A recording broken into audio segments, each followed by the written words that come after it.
Hi, very good morning to Madam Mahani. So I am Kethesan. My teammates are Pavineshvel and Justin. So today I'm going to present about the assignment to theory of firms and market structure. Yeah. So as on my part, I choose the background of the firm and its market structure. So for the monopoly company, we choose the BS. The background of the company, it's located in South African firm founded in 18888. And its core business was leading diamond miner, distributor, and retailer.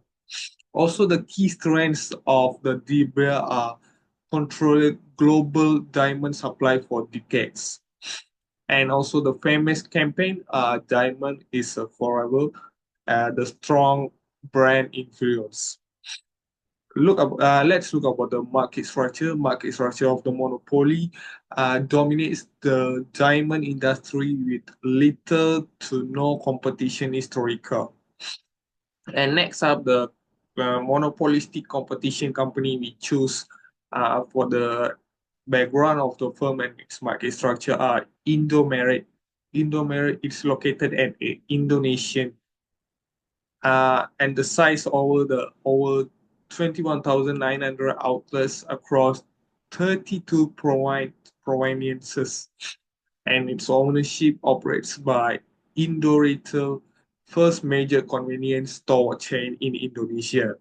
So the market structure, uh, monopolistic competition, many competitors, but Indomaret differentiates itself with branding, location, and service varieties.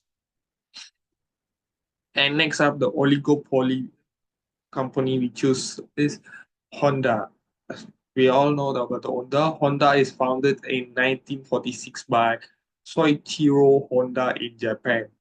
Its core products are motorcycle, cars, power equipments. For achievements of the Honda is world's largest motorcycle producer since 1959, Japan's second larger automaker in 2001. And also the market structure, oligopoly operates in a market with a few major car manufacturers, example like Toyota, Nissan, and others.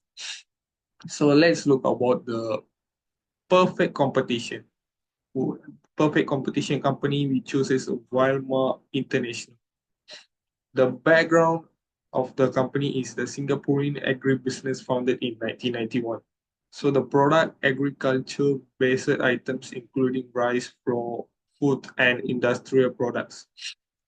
Also, the rice business competes with many producers. Rice is a globally grown and traded commodity.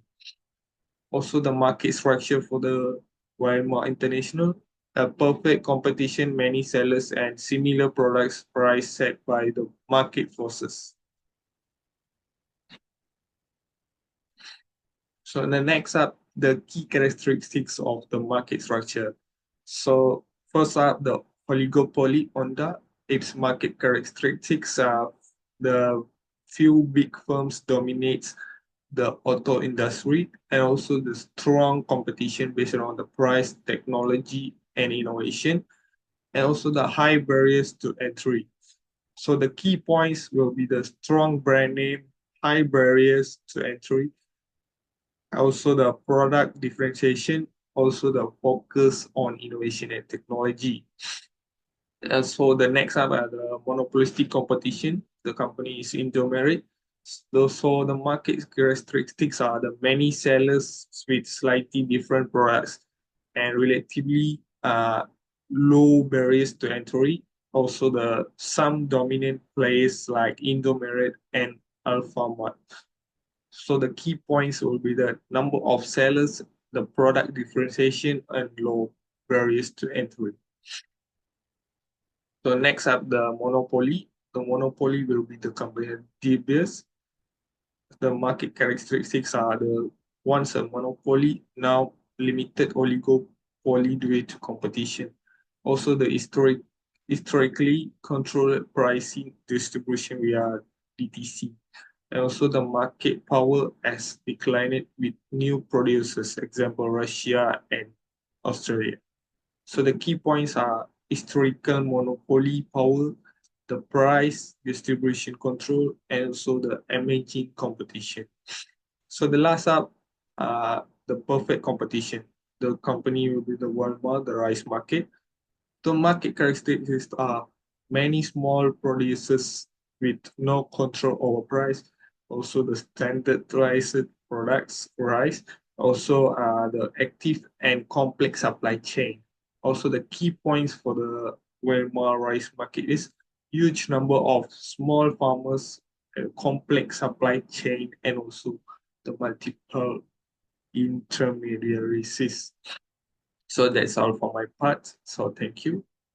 Hi, my name is Pavineshvel. So today I'm going to present about theory of firms and market structure, where my part is to explain about the characteristic that influence for the company's operation and competitive strategies. Then also I will explain about the advantages and disadvantages the company faces due to its market structure. Okay, so here we have Honda as the first company, where they apply oligopoly, where we can see here they have high barriers to entry. They also focus on maintaining technological leadership and brand loyalty. So strong brand and technology investment protects Honda from new competitors. So they keep uh, investing in their technology so that they don't have the same features for every product.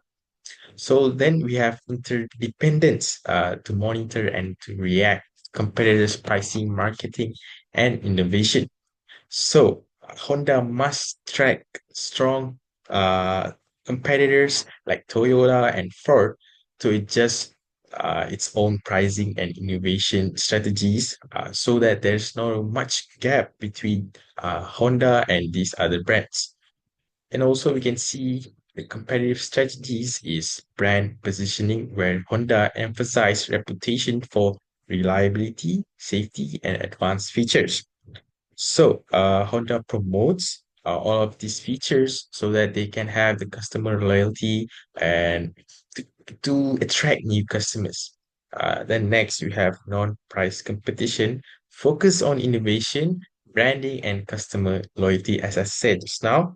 So, Honda avoids price war by competing on such as these things, quality, design, and customer service to make a difference between their company and the others. So next, as we can see, Indomaret, which is where they have monopolistic competition. So they are one of the companies' operation is many competitors. There are a lot uh, shops, or maybe we can say company as Indomaret for Alphamart, 7-Eleven, for example. Here many competitors, constant improvements to customer experience and store fleet, where there's intense competition forces Indomaret to keep improving stores in every branches they have and their services. So next we have is relatively easy entry, unlike the oligopoly where they have high barriers to entry. This monopolistic competition has easy entry for many people. So continuous threat from new companies require agility and adaptation. So if they don't have these, they are likely to fail the business since there's a lot of competition coming from other companies as well. So next we can see the competitive strategies where there's frequent promotion, social media involvement, and store redesigns. So this needs to be done for the company so that they will have more customers attracted by their shop everywhere. If they are not, they're staying with the traditional designs and more to old customer service, it is not likely going to work for them. And also localization strategy, adapting product selection based on local taste, keep keeps customer engaged. For example, Malaysia, they create ice cream that is made of cendol for our locals to experience what is cendol in an ice cream version, where they keeps the selection based on local taste. That's what I meant. So we're going next. Next is De Beers, Monopoly, the oligo. Okay. Next is De Beers, where they have monopoly with oligopoly trades. They have emerging competition. So what I mean by that is they must adapt to competition from lab-grown diamonds and rival mining companies. Lab-grown is where they create with diamonds with chemical solutions and treated them with different types of steps. Yeah. So rivals like Alrosa, I can see, and Lab Grown Diamonds challenge De Beers market dominance to ensure who is in the top of the market, and also high barriers entry. It is not easy to enter a business like this where you need a lot of places, equipments, and very high policy. It maintains dominance by leveraging financial and operational advantages. So you don't really have to worry about your competitors, but at the same time, you must ensure your dominance in the market. Excuse me. So next is the competitive strategy for this, where they have to control their supply, where they can manage the inventory release to support high price. For example, they have lots of inventory in their company, but they rather release it little by little to ensure the high price of the diamonds so that it is not a norm for people to have diamonds on them. Also, next is brand reinforcement, where they should position these diamonds as luxury and emotional symbols. Okay. Then we have here rice farmers, which is perfect competition. Many sellers where they can't really decide. A personal farmer can really decide the market price. So it is quite hard for farmers to have their own price for their products, since there's a lot of people selling the same product at the different prices and at different demands. So we keep this again. So there's no farmers can set prices. All must accept the market price. Then we have perfect information where buyers know market prices, keeping farmers' margin tight. Farmers, uh, yeah. Next is the competitive strategies where it is cost efficiency, where they uh, reduce production costs to stay profitable despite low prices.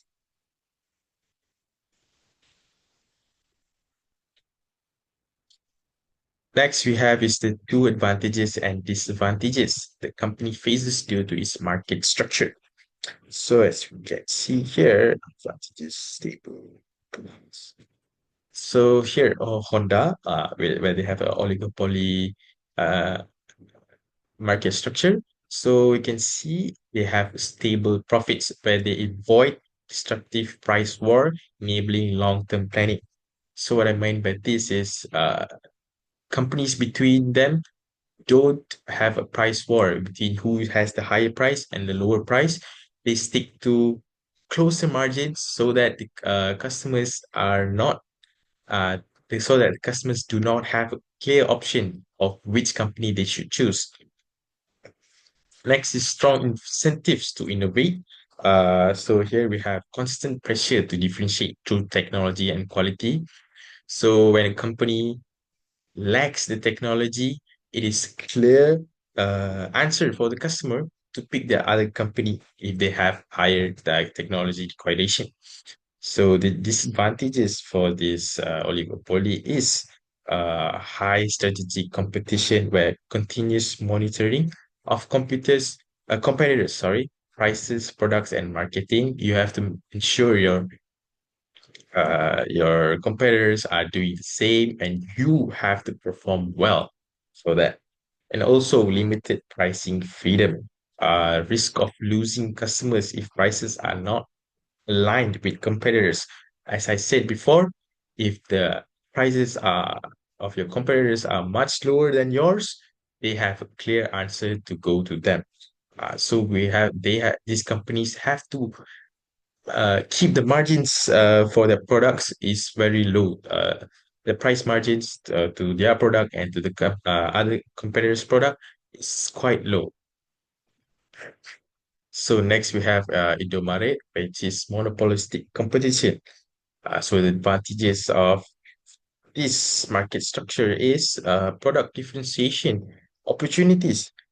So this has a unique services like bill payment kiosk, and loyalty programs where they can offer a customer a card so that they can get promotion, and also kiosks so that they don't have to wait in line, so where it makes the service much better for the customer to pick the shop.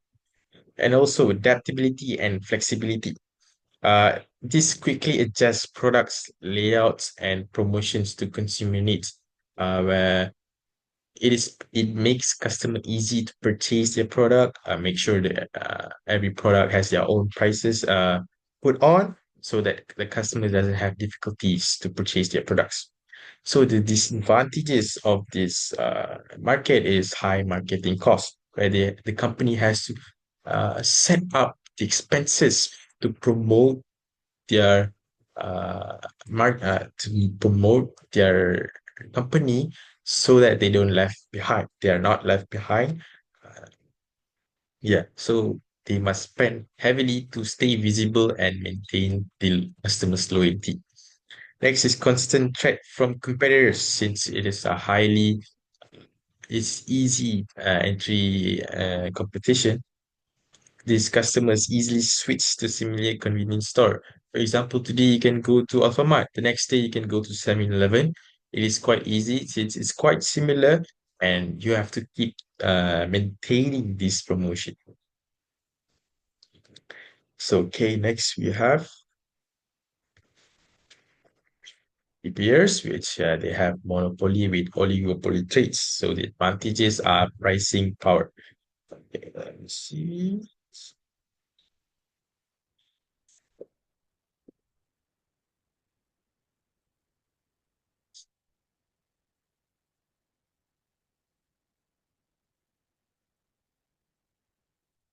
Okay, so they have high entry barriers to protect dominance, where mining requires massive investment and legal clearance, so that their business are considered legal, and they cannot be wronged from the government or other agencies.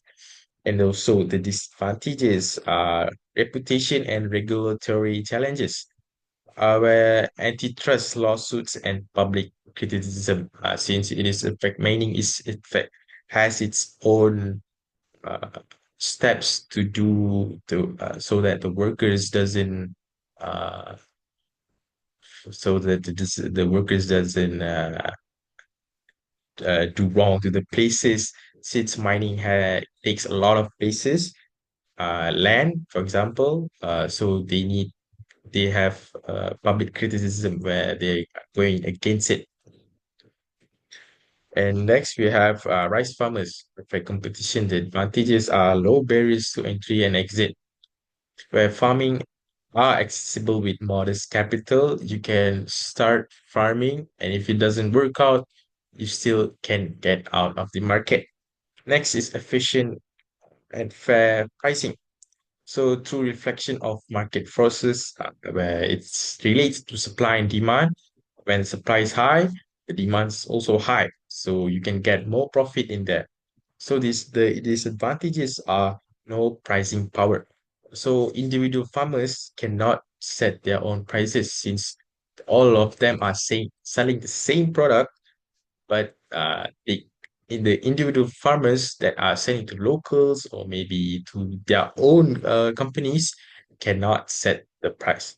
So then we have market risk where weather, pests, and global price fluctuation threaten the stability of the market prices, where, for example, inflation can affect their prices too, to so that the company has to lower their prices.